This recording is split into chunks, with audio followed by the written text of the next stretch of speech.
저희가 이제 계속해서 여호수아서를 그 하나님 나라 복음의 관점으로, 그리고 또 예수님을 어떤 렌즈로 우리가 끼고 그 너머로 우리가 살펴보려고 합니다. 그래서 이 책은 하나의 신학적이고 또 문학적인 이야기라고 이야기를 했고요. 그런 식으로 우리가 좀 읽어 나가야 되는데, 그래서 하나님 나라의 군대가 이제 악의 나라를 향해서 이제 진격해가지고 그 악을 정복하고 이겨내는 이야기, 철저하게 악을 심판하고 죄와 악을 사라지게 만들어서 마침내 정의와 사랑이 실현되는 그런 세상을 이제 구현하려고 하는 그런 과정으로 우리가 바라볼 필요가 있다고 얘기했습니다. 근데 바로 이제 이 지점에서 이제 좀 짚어볼 부분이 있어요. 이야기의 구도가 이렇잖아요. 하나님 나라와 악의 나라, 하나님 나라와 악의 나라가 충돌하고 하나님 나라가 악을 정복하는 그런 전쟁의 형태를 갖고 있기 때문에 이제는 정확하게 이제 구분을 좀 할 필요가 있는 거죠. 하나님 나라가 그래서 대체 어떤 사람이 하나님 나라 백성이고 어디가 가나안 백성이고, 그래서 악의 나라에 속한 존재인가에 대해서 확실하게 딱 선을 긋고자 하는 그런 생각이 이제 들게 됩니다. 이런 거죠. 누가 나쁜 놈이냐, 누가 착한 사람이냐, 누가 악인이고 누가 과연 의인인가. 승리와 파멸의 경계선이 명확했으면 좋겠다는 그런 생각이 들 수밖에 없습니다. 어쨌든 하나님은 명령했거든요. 가나안 안에 있는 모든 것들을 진멸해라. 가나안 안에 있는 모든 숨쉬는 것들을 다 싸그리 없애라 라고 명하고 있으니까요. 그게 이제 악이라고 하는 그 존재를 그런 식으로 멸절하려고 시도하려고 하는 것입니다. 사실 사람들은 누구나 세상을 선명하게 구분하고 싶어 합니다. 딱 나누고 싶어 해요. 단순화시키는 것만으로도 나름의 유익이 있고, 우리와 그들을 나누는 것으로 안정감과 정체성이 보장된다는 그런 느낌이 들기 때문입니다. 따지고 보면 MBTI도 뭐 그런 내용 중 하나죠. T와 F, I와 E를 나누면서 선을 좀 그어보는 겁니다. 쟤는 왜 이렇게 다른 거야? 그러면서 선을 이제 딱 그어서 좀 안심이 드는 거죠. 다른 면들에 대해서 최대한 단순하게 설명할 수 있는 그런 구도를 이렇게 잡아주는 겁니다. 편해지는 거죠. 그래서 이제 그 선 안에서 이제 또 얘기를 합니다. 어휴, F들이란. 넌 T야? 이러면서 이제 막 서로를 향해서 이제 이야기를 내뱉죠. 그러니까 이제 이 이야기 안에서 이스라엘 백성들도 한번 생각을 해보세요. 이스라엘 백성들이 어쨌든 이런 명령들 한가운데 있고 이제 이런 이야기들 한가운데서 살아가려고 할 때 어떤 생각이 들었겠냐는 것입니다. 전쟁을 앞두고 이제 전쟁해야 돼요. 피와 식별을 해야죠. 누가 우리 편이고 누가 상대편인가. 선을 긋고 싶어지는 겁니다. 어떻게 해요? 자신들은 영광스러운 하나님의 백성이라고 하는 인식 속에 어쨌든 머물러 있습니다. 그리고 가나안 백성들, 자기들이 이제 선이 그어지는 거예요. 우리 편은 하나님 나라 편, 저쪽에 가나안 땅에 살고 있는 사람들은 악의 나라에 속한 전부 죽여 마땅한 존재들. 이렇게 단순화시키는 방식으로 이제 선을 나누는 겁니다. 그래서 기준은 뭐냐면 아브라함의 자손이라고 하는 혈통을 기준으로 아마 삼았을 거예요. 혈통. 우리는 다 아브라함의 자손이야. 그러니까 하나님의 백성이지. 아브라함 자손이 아닌 것들은 이제부터 죽이면 되겠구나. 근데 오늘 우리가 보려고 하는 이 2장의 이야기는 굉장히 의미심장한 얘기를 들려줍니다. 등장인물들 중에 여러 사람이 나오거든요. 이 2장에. 근데 이름이 알려진 사람은 오직 한 명밖에 없습니다. 이름이 알려진 유일한 존재, 그 라합이라는 여인. 그리고 이 여인은 악의 나라에서 살고 있었던 심지어 창녀였습니다. 근데 이 창녀가 하나님 나라로 옮겨지는 일이 벌어지는 그 이야기를 여기에서 굉장히 열심히 설명을 하고 있다는 거예요. 그리고 지금 이 이야기는 이제 막 하나님 나라의 전투, 이 전쟁을 시작하려고 하는데 갑자기 하나님께서 잠깐 스톱 이렇게 얘기하는 것 같은 거예요. 잠깐 얘들아, 야 너네 경계선 지금 그어놨잖아. 그거 정확해? 진짜 그 선이야? 잠깐만 정신 똑바로 차려야 돼. 어디까지가 내 백성이고 어디까지가 이스라엘이고 어디까지가 대체 가나안인 건데, 이렇게 지금 이야기하는 것과 같은 그런 장면들입니다. 그래서 차근차근 이 이야기를 우리가 주의 깊게 살펴보면서 하나님은 대체 어떤 말을 하려고 하시고 이스라엘은 대체 어떤 방식으로 이 이야기를 들어야만 했는지 그 내용을 한번 이해를 좀 해보도록 하겠습니다. 오늘 이야기는 여호수아가 2명의 정탐꾼을 보내는 것으로 시작을 합니다. 근데 가나안 땅 전체를 둘러보라고 한 건 아니었고요. 가나안 땅 물론 이제 온 땅을 둘러보기 위해 왔다 뭐 이렇게 표현을 하는데, 사실은 온 땅이 아니라 오직 여리고성을 엿보라는 미션을 받았습니다. 실제로 여호수아 이야기에서 여리고성 전투는 가장 많은 지면을 할애하고 있어요. 제일 많은 부분들을 이제 설명합니다. 여리고를. 이거는 여리고라고 하는 이 성이 얼마나 중요한 역할을 하고 있는지를 보여주는 그런 좀 단서인데요. 한 구약학자는 여리고성이 이렇게 표현을 했어요. 하나님의 언약 밖에 있는 세상 체제의 상징이라고 표현을 했습니다. 그러니까 여리고 성 자체가 어떤 악의 나라를 전체를 대표하는 상징적 의미를 가지고 있는 거대한 성, 혹은 귀신, 혹은 사탄이라고 부를 만한 어떤 무언가로 이제 설명이 되고 있다는 거죠. 물론 제가 이제 나중에 6장의 여리고 전투를 얘기하면서 더 자세하게 설명하겠지만, 여리고라는 도시는 단순한 도시가 아니고 하나님의 뜻에 반하는 세계관, 그리고 가치 체계를 가지고 있는 모든 상징이었고, 악의 나라에서 특별히 심장부의 역할을 하고 있는 바로 그 성이었습니다. 일종의 머리통 아니면 심장, 제일 중요한 핵심적인 위치였던 거죠. 근데 악의 나라의 이 심장부 한가운데에서 라합이라고 하는 여인이 발견됩니다. 자, 그것도 재미있는 게 뭐냐면, 이 여자가 여러 방면에서 경계선 위에 살고 있었다는 거예요. 일단 라합을 히브리어로 라합을 이제 묘사하기를 이샤조나라고 하는 말로 소개를 합니다. 그거를 이제 성경으로 해석할 때는 창녀라고 해석을 했어요. 근데 이게 자세하게 이게 들여다보면은 단순한 창녀는 아니었던 것 같아요. 역사가 요세푸스의 기록에 의하면 라합이 여관 주인 혹은 술집 주인이었을 것이다라고 하는 전승이 전해지기도 하고요. 또 고대 근동에서 제일 유명한 법전이었던 함무라비 법전을 보면 이런 내용이 나와요. 여성 포도주 판매인은 업손의 모든 범법자를 왕에게 보고하도록 요구하고 위반 시 사형에 처한다. 자, 그러니까 지금 아마도 라합은 술집 혹은 여관 주인이면서 동시에 창녀였을 가능성이 높은데요. 그래서 집 자체가 어디 있었냐면 성벽 위에, 그러니까 도시 외부와 내부의 딱 경계선 상에 위치해 있었던 겁니다.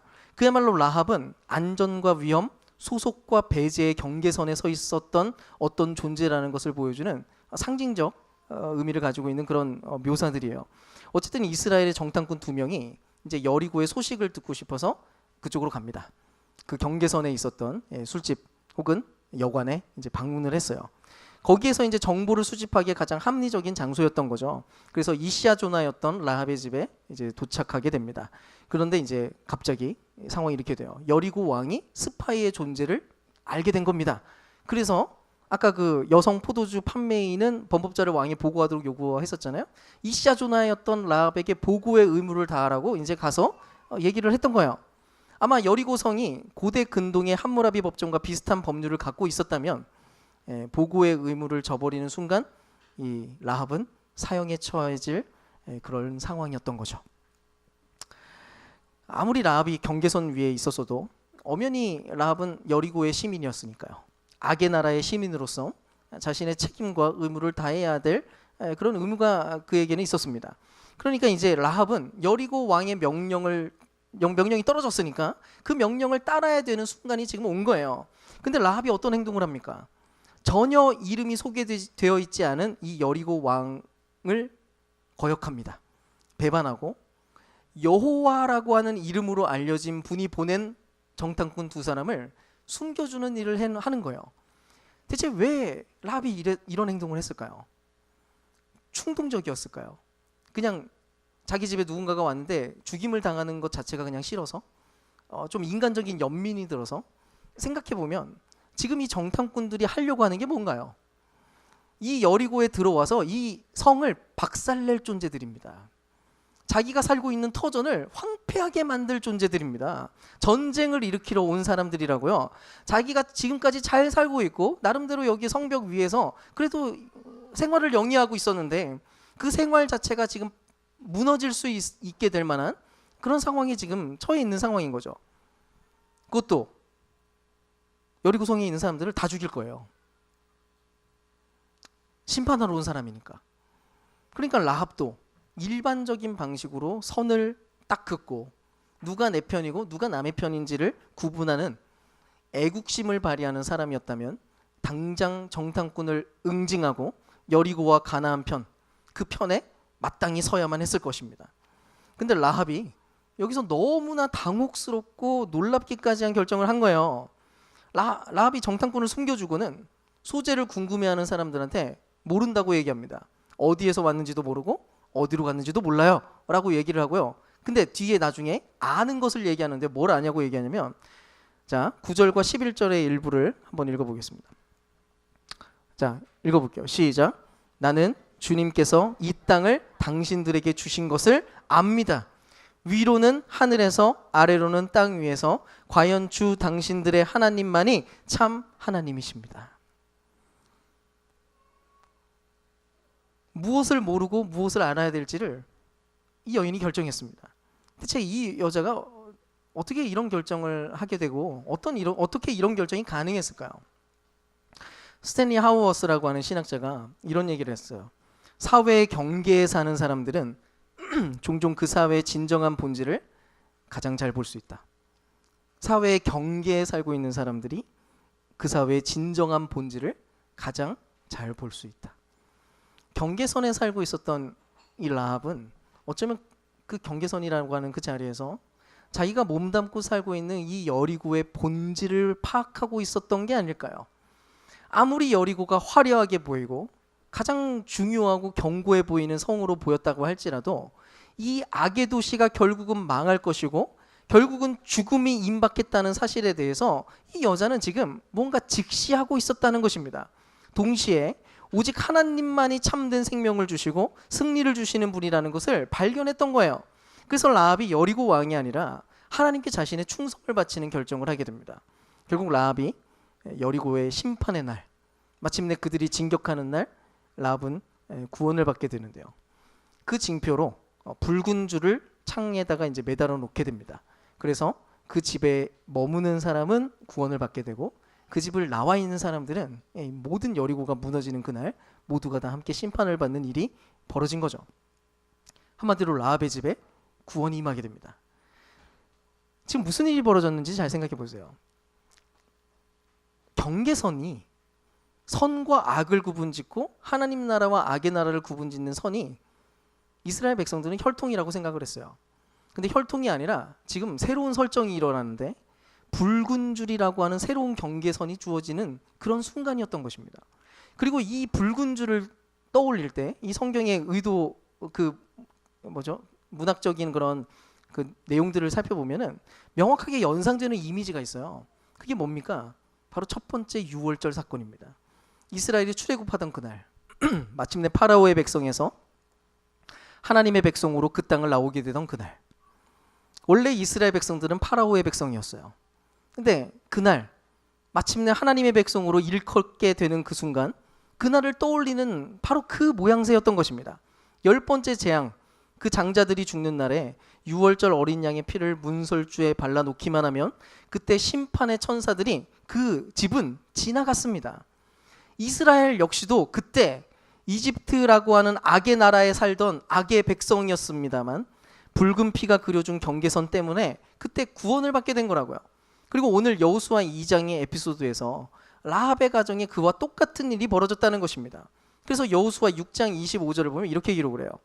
여호수아는 창녀 라합과 그의 아버지 집과 그에게 딸린 사람을 다 살려주었다. 라합이 오늘까지 이스라엘 백성 가운데 살고 있는데 그것은 여호수아가 여리고를 정탐하도록 보낸 사람들을 그가 숨겨주었기 때문이다. 그리고 마침내 창녀였던 라합은 예수님의 족보에 기록되게 됩니다. 라합이 누군지 아세요? 그 유명한 룻기에 나오는 보아스의 엄마입니다. 얼마나 놀라운 이야기인가요? 저는 하나님께서 지금 이 여호수아 2장 이야기를 이스라엘 백성들에게 들려주면서 은근히 미소를 짓고 있지 않았을까 하는 생각이 들었어요. 왜냐하면 하나님이 지금 이스라엘 백성들에게 이렇게 얘기하고 있는 거거든요. 그래, 나는 너희에게 이제 새로운 세상을 주려고 해. 그래서 모든 악을 박살내고 이제부터는 모든 것을 심판하고 정의와 사랑으로 가득한 세상을 지금부터 세울 거야. 근데 잠깐만, 너네 어디 서 있니? 기다려봐. 정말로 그 선이 맞다고 생각해? 오해하지 마. 하나님의 백성을 대체 뭐라고 생각하는 거니? 대체 누가 악인이고 누가 의인인 건데? 얘들아 잘 들어. 사실은 너희가 라합이었어. 이스라엘아, 너희들 잘 기억해야 돼. 너희도 라합과 똑같은 상황이라고. 주님이 지금 그런 얘기를 하고 있는 거예요. 여러분 따지고 보면 이스라엘이라고 처음부터 하나님의 백성이었습니까? 절대로 그렇지 않습니다. 최초의 조상이었던 아브라함은 갈대아 우르 출신입니다. 어딘지 아세요? 성경은 굉장히 다분히 의도적으로 이렇게 표현하는데요. 갈대아가 어디냐면 바벨론입니다. 구약과 신약을 아울러서 악의 나라의 상징 그 자체가 사실은 바벨론이에요. 결국 궁극의 악의 나라는 요한계시록에서도 그 큰 성 바벨론이 무너지는 날을 비전으로 선포합니다. 결국 다윗의 왕국을 무너뜨린 나라 역시도 바벨론이었습니다. 근데 믿음의 조상 아브라함이 사실은 바벨론 출신이라는 거예요. 똑같지 않습니까?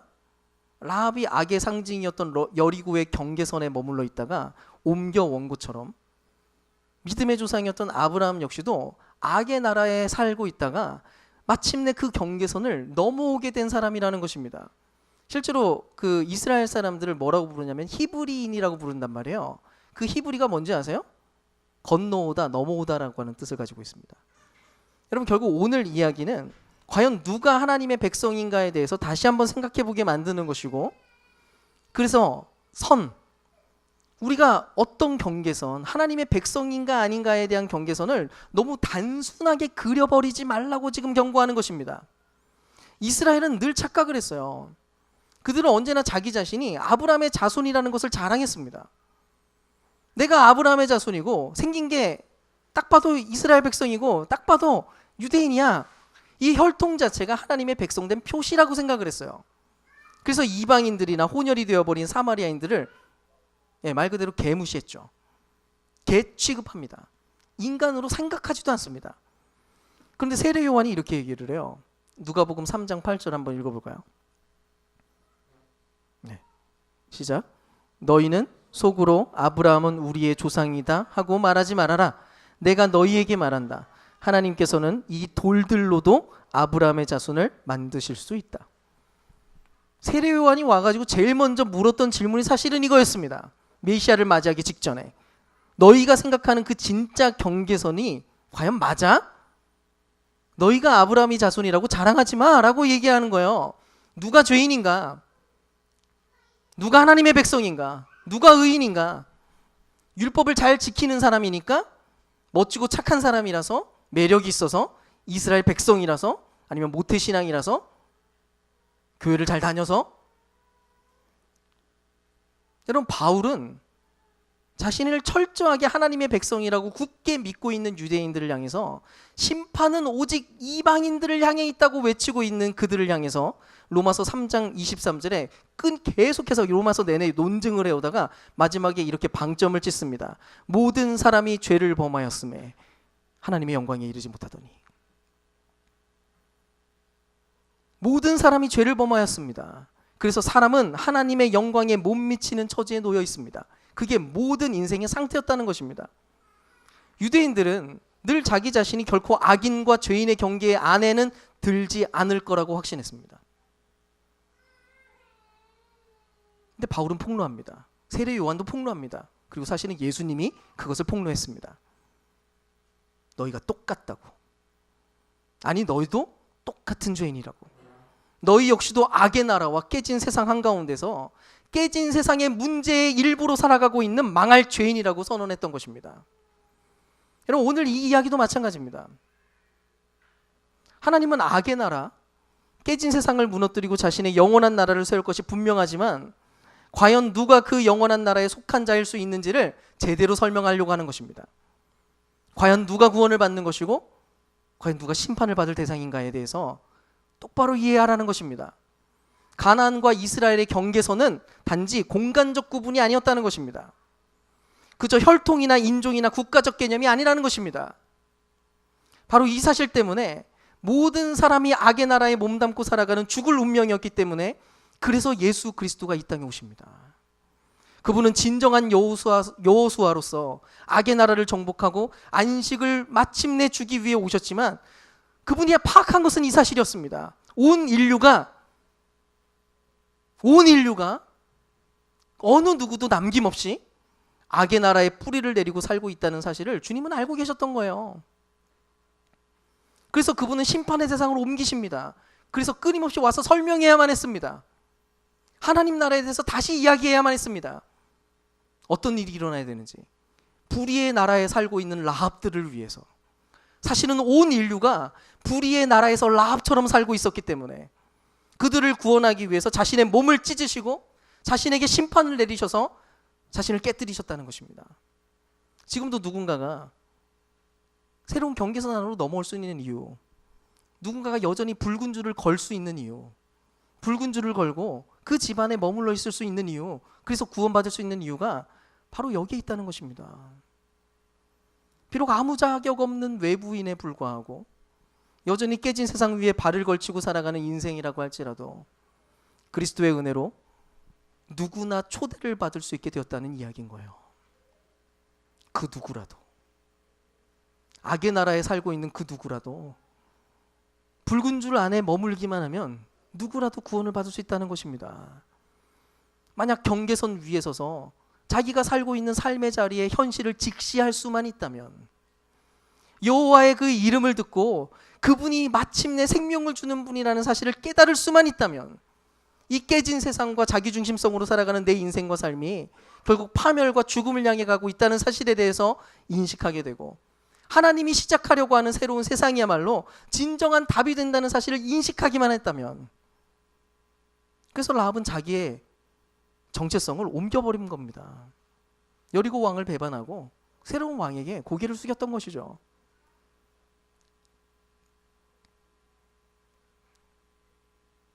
그래서 라합은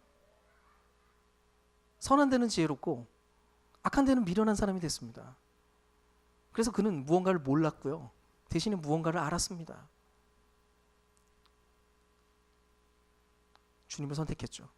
바로 그때 어린 양의 피가 발려진 문설주와 붉은 줄이 매어 있는 그 창, 그것을 통해서 구원이 임했다는 것입니다. 사랑하는 여러분, 이게 우리의 정체성입니다. 여러분, 이스라엘 역시도 타자였고요, 우리 역시도 어떤 교회라고 할지라도, 어떤 신자라고 할지라도 사실은 전부 외부인, 즉 타자였다는 것입니다. 그래서 우리는 확실하게 선포할 수 있습니다. 우리가 사실은 죄인이자 타자였다는 그 공통의 정체성만이 서로에 대한 사랑을 형성하게 만들 수 있고요, 교회로 하여금 분열과 분리가 아니라 참된 연합을 가능하게 만드는 유일한 힘이라고 말할 수 있습니다. 근데 오늘날 우리의 사회, 그리고 또 우리는 끊임없이 경계선을 만들고 살아갑니다. 우리는 그게 익숙하고 그게 훨씬 더 편하게 느껴집니다. 보수와 진보로 나뉘어서, 현대와 전통으로 나뉘고, 기성세대와 MZ세대로 나누고, 남자와 여자, 한국인과 다문화 등등 얼마나 많습니까? 물론 그렇다고 이런 구분과 이런 선들이 전부 무의미하다는 것은 아닙니다. 필요하죠. 엄연한 사실을 없는 것 취급할 수는 없습니다. 근데 때로는 이 경계선들이 너무 과도하게 단단해지고 그 벽이 너무 과도하게 높아지는 것을 경험하게 됩니다.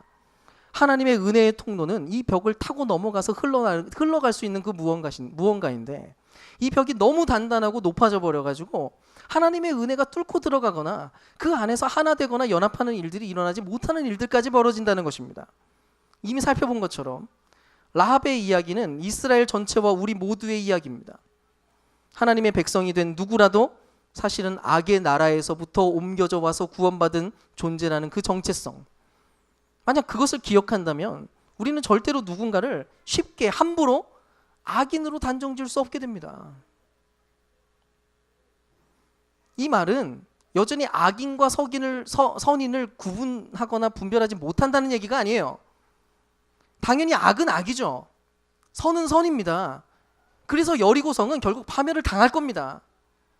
근데 누구라도 여리고를 거절하고, 그 누구라도 여리고를 거부하고 배반하고 하나님 나라를 선택하기만 한다면, 만약에 누군가가 자기중심성을 버리고 하나님의 뜻을 따르고 순종하기로 결정한다면 그가 무슨 출신이고 어떤 인종이고 어떤 이 민족이든지 간에 오직 붉은 줄 때문에, 예수 그리스도의 그 피 때문에 그는 구원을 받게 되리라는 것입니다. 그래서 부탁드립니다. 그리스도인들이 수행할 모든 영적인 전쟁은 절대로 악인과 선인의 대립일 수 없습니다. 절대로 혈과 육의 싸움으로 환원될 수가 없다는 사실을 여러분 기억하십시오. 왜 그렇습니까? 우리가 직접 경계선을 절대로 그을 수 없기 때문입니다. 이스라엘은 날마다 경계선을 그으며 살았지만 주님은 얘기하십니다. 그 경계선은 네가 긋는 게 아니야 라고 말하십니다. 우리는 간혹, 아니 사실 자주 사람이 미워질 겁니다.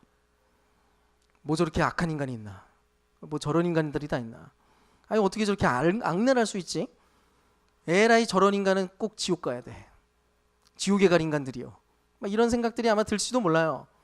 특히 뉴스를 보면서 세상을 어지럽게 만들고 혼탁하게 만드는 사람들의 소식을 듣다 보면 인간 자체에 대한 환멸감이 올라오기도 하고, 실제로 그렇습니다. 저도 마찬가지고요. 집사님들이 또 고백하시는 것처럼 회사에서 만나는 도무지 비상식적인 동료나 상사들을 대할 때마다, 또 도무지 말이 안 통하는 지인들이나 심지어 가족들 앞에서도 우리는 미움에 사로잡힐지 모릅니다. 그래서 내 의미로 선을 그어버리고 싶을 겁니다. 딱 잘라서. 불가능해. 어차피 악인이야. 나는 착한 편, 저들은 악인으로 말이죠. 우린 그런 인간들이거든요. 아니라고 말하지 마십시오. 우린 다 똑같습니다. 그게 익숙하고 그게 우리의 마음을 편하게 만듭니다. 근데 하나님이 오늘 이 이야기를 전해주시면서, 사실은 이스라엘의 입장에서도 매우 불편한 이야기를 전해주시면서 다시 생각해보라고 말씀하십니다. 그리고 우리에게도 또 이야기하십니다. 우리의 마음을 불편하게 만드십니다. 하나님의 방식은 단순하지 않다고, 우리가 생각하는 그 단순함을 하나님은 훨씬 뛰어넘으시고 계시다고, 너희도 한때는 라합이었다는 사실을 기억하고 겸손하게 또 다른 라합들을 환대할 수 있도록 계속해서 준비하라고 이야기하고 계시는 것입니다. 그래서 에베소서 2장 14절에서 15절은 이렇게 얘기합니다. 우리 한번 읽어볼까요? 같이 읽겠습니다. 시작. 그리스도는 우리의 평화이십니다. 그리스도께서는 유대 사람과 이방 사람이 양쪽으로 갈라져 있는 것을 하나로 만드신 분이십니다. 그분은 그 사이를 가르는 담을 자기 몸으로 허무셔서 원수된 것을 십자가로 소멸하셨습니다. 아멘. 이 이야기, 여호수아 2장이 보여주고 있는 이 이야기 안에 살아가는 사람들이야말로 곧 라합 공동체이자 하나님의 백성이며 그들이 바로 교회라는 것입니다. 그러면 만약 우리가 진정한 라합 공동체, 진정한 교회라면 우리 안에 어떤 모습들이 발견되어야만 할까요? 라합은 구원의 약속을 받은 이후에 창문에 붉은 줄을 매달았습니다. 이렇게 붉은 줄을 거는 삶을 우리의 삶에는 어떻게 적용할 수 있을까요? 첫 번째는 이것입니다. 우리가 그리스도의 피로 구원받았다는 것을 잊지 않는 것입니다. 날마다 십자가 앞에서 그 은혜를 발견하는 삶을 추구하십시오. 우리는 그 은혜로 사는 존재인 것을 우리는 날마다 잊어서는 안 됩니다. 하나님의 백성의 트레이드 마크가 있습니다. 그거는 자기 의와 자기 자랑일 수 없습니다. 하나님의 백성이 아니라는 증거일 확률이 높습니다. 트레이드 마크는 이겁니다. 겸손과 은혜입니다. 우리는 십자가 외에 그 어느 곳도 자랑할 것 없는 인생들입니다. 원래는 우리 역시도 밖에 있었던 외부인이자 타자였지만 그리스도의 피와 은혜로 초대받은 그런 사람이라는 사실을 기억하는 것, 그것이 바로 라합 공동체이고 진정한 교회인 겁니다. 헨리 나우엔이 이런 얘기를 했어요. 상처를 입어본 적 없는 사람은 흉터를 가진 사람들을 보며 조롱한다. 상처를 입어본 적이 없던 사람이 흉터를 가진 사람을 보면서 그 흉터를 조롱한다는 거예요. 그리고 우리가 온갖 죄와 상처와 문제 속에서 건진받은 죄인이자 타자였다는 사실을 잊어버리거나 혹은 교만해져서 다른 깨진 인생을 살아가고 있는 사람들을 보면서 조롱하는 혹은 혐오하는 그런 존재가 되지 않기를 소망합니다. 우린 그럴 가능성이 매우 높은 사람들이지만 그러나 우리가 누군지 기억하십시오. 이건 생각보다 훨씬 어려운 일입니다. 그래서 헨리 나우엔이 매일 올려드렸다는 기도를 우리도 매일 올렸으면 좋겠어요. 하나님, 제가 오늘 만나는 모든 사람들이 당신의 은혜가 필요한 자인 것을 깨닫게 하여 주시옵소서. 저 역시 그 은혜로 살아가고 있다는 사실을 잊지 않고 사람들을 대하게 하여 주시옵소서. 이 기도를 매일 올려드리십시오. 두 번째는 라합이 자신만 구원받지 않고 가족 모두를 붉은 줄 아래에 모았다는 점에 주목할 필요가 있습니다. 구원이 개인적인 차원에만 머무는 게 아니라 이것이 주변으로 공동체적으로 확산되는 일이 벌어졌다는 거죠. 사실 현대 사회는 극도의 개인주의가 판을 치고 있습니다. 내 신앙, 내 구원, 내 행복이라는 개념에 너무 익숙해져서 현대 교회가 지금 그쪽으로 계속 흘러가고 있어요. 공동체는 소멸을 돼서 보이지 않고요. 나에게 유익한 것만을 쫓아서 살아가는 일들이 벌어집니다. 그래서 공동체와 그 관계의 중요성을 간과하게 되는데요. 근데 라합은 달랐습니다. 나만 살면 된다고 생각하지 않고 자신의 가족과 또 그에 속한 모든 사람들을 구원의 영역 안으로 초대했죠. 그게 바로 진정한 라합 공동체가 보여줘야 될 모습입니다. 여러분, 우리의 신앙을 개인 수준에만, 개인 영역에만 머물지 마십시오. 가정과 이웃 그리고 공동체 전체로 점점 확산되어야만 합니다. 지금도 깨진 세상에 속해 있는 어느 누군가가 하나님 나라로 넘어오는 일들이 계속 일어나고 있습니다. 여러분 아십니까? 하나님이 그 일을 원하시고 계시고요. 하나님이 그 일을 주도하고 계십니다. 지금도 하나님은 라합을 위해서 정탐꾼을 계속해서 보내고 계십니다. 예수님을 이 땅에 보내신 이유도 그거였습니다. 죄인들을 찾아가라고. 그리고 그 죄인들에게 그 죄인의 자리에서 하나님의 나라로 옮기라고. 그래서 예수님이 그 사명을 수행했습니다. 여러분 우리도 그래서 해야 됩니다. 경계선 안에 서 있는 사람들을 환대하고 포용하는 삶의 방식이 필요한 거죠. 너무 거창하게 할 것 없습니다. 이거부터 하십시오. 주변에 있는 이웃들과 비그리스도인들을 향해 그들의 친구가 되어 주십시오. 진짜 친구요. 친구인 척하는 거 말고 진짜 친밀해지십시오. 이웃과 친밀해지고 최대한 진심으로 복을 빌어주고 내가 대접받고 싶은 대로 다른 사람을 대접하는 일들을 그들에게도 하라는 것입니다. 예수님은 그 누구보다도 경계선을 허무는 삶을 사셨습니다. 그는 종교 지도자들이 절대로 손대기 꺼려하던 문둥병자를 만지셨고요. 당시 사회에서 소외된 사마리아 여인과 대화를 했고 세리와 죄인들과 함께 먹고 마셨습니다. 이것이 바로 붉은 줄을 걸어둔 공동체가 보여주는 그 환대의 모습인 것입니다. 자신이 얼마나 큰 은혜를 입은 존재인지를 이해하고 그 은혜를 다른 이들을 향해서도 동시에 손을 벌리는 그런 존재였던 것이죠.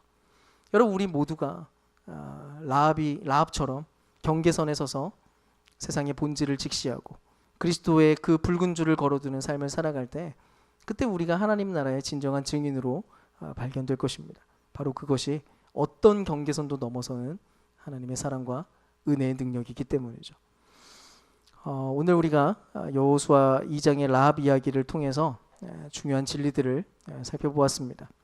하나님께서는 악의 나라와 하나님 나라의 선, 그 경계를 분명히 정해두긴 했지만 그 경계가 결코 우리가 만들어낸 경계선이 아니었고 그래서 인종이나 혈통이나 그런 내용들이 아니라 오히려 붉은 줄을 걸어두는 그 신앙에 근거한다는 바로 그 이야기였습니다. 결국 우리 모두가 라합이었던 것이고 그렇게 경계선에 서 있던 타자였음에도 아무 자격 없는 우리를 그리스도의 피로 그 붉은 줄로 구원해 주셨다는 것이죠. 부디 오늘 우리가 어떻게 지금 하나님의 백성으로 지금 이 자리에 서게 되었는지를 다시 확인하시고 사실은 창녀에서 하나님의 백성으로 부르신 그분을 기억하셔서 매일 십자가 앞에 나아가 겸손히 은혜를 구하시고 이웃을 판단하고 선을 긋는 방식으로 사는 것이 아니라 환대와 초대의 방식으로 살아가는 그런 저와 여러분 될 수 있기를 주님의 이름으로 축원드립니다.